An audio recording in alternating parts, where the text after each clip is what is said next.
Pemirsa, Mahkamah Konstitusi hari ini menggelar 46 sidang perkara perselisihan hasil pemilihan umum PHPU pada pemilihan kepala daerah serentak tahun 2024.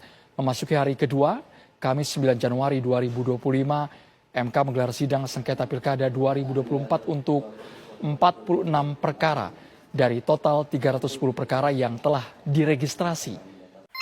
Assalamualaikum warahmatullahi wabarakatuh. Salam sejahtera untuk kita semua. Perkenalkan, saya Arnita. Di sini saya akan membahas peran dan esensi konstitusi dalam kehidupan berbangsa dan bernegara dengan menyoroti kasus aktual sidang sengketa Pilkada 2024 yang ditangani oleh Mahkamah Konstitusi. Mahkamah Konstitusi sebagai satu-satunya lembaga yang memiliki otoritas untuk menyelesaikan sengketa tentang hasil pemilu. Dengan adanya undang-undang, setiap pihak yang merasa dirugikan memiliki jalur hukum yang jelas untuk mencari keadilan dengan mencegah penyelesaian konflik dengan cara yang tidak konstitusional.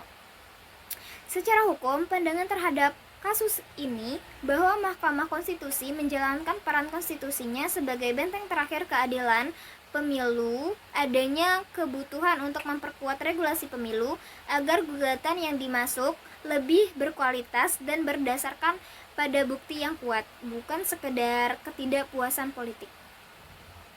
Konstitusi sebagai landasan hukum tertinggi dalam konteks pilkada.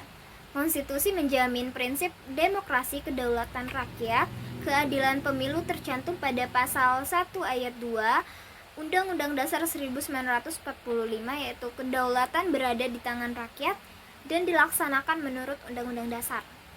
Dan pada pasal 22E ayat 1 Undang-Undang Dasar 1945, pemilu dilaksanakan secara langsung, umum, bebas, rahasia, jujur, dan adil.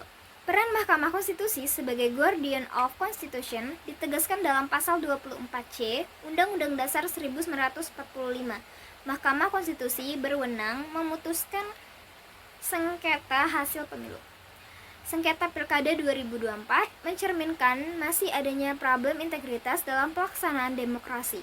Namun, kehadiran Mahkamah Konstitusi justru menjadi bukti nyata esensi konstitusi, yaitu adanya mekanisme menyelesaikan konflik secara hukum, bukan jalan kekerasan atau anarki.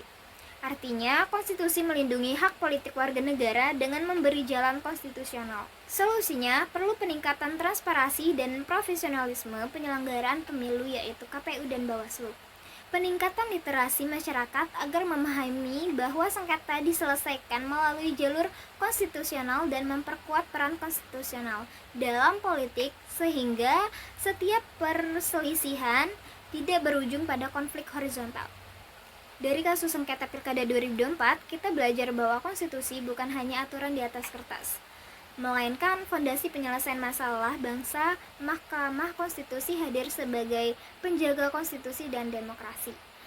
Memastikan suara rakyat tetap terlindungi, maka sebagai generasi muda, kita perlu terus menjunjung tinggi konstitusi agar demokrasi Indonesia semakin matang. Sekian dari saya tutup. Wassalamualaikum warahmatullahi wabarakatuh.